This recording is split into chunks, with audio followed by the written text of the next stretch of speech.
ভালো মানুষ সকল অন্যায় অত্যাচার জুলুমের শিকার নৈতকা আর প্রিয় নবী হজরত মুহাম্মদ সাল্লাল্লাহু আলাইহি সাল্লাম পর্যন্ত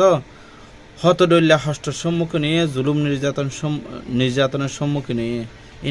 ইসলামত ইতিহাস শতাশতি বছর আগে ওইতে ওই আসছে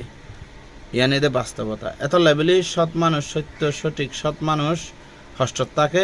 জুলুম নির্যাতনের শিকার হয় হজরত মুহাম্মদ সাল্লাল্লাহু আলাইহি সাল্লাম পর্যন্ত ওই ইনিয়েদের ইতিহাস সাক্ষী বলি যুগের পর যুগ সামনে পিছে বর্তমানে এ ধরনের জুলুম নির্যাতনের শিকার হইব যেমন আহমদুল্লাহ হুজুরের মতো কেল্লা খারাপ মানুষ সকলতো ইনর হন কিছুর পরোয়া নকরে ইতার হাসিয়ে দে জামেলা করেন হাসি আরো বিষয়লে টানাটানি করেন ফরজ নে নফল নে ওয়াজিব নে সুন্নত নে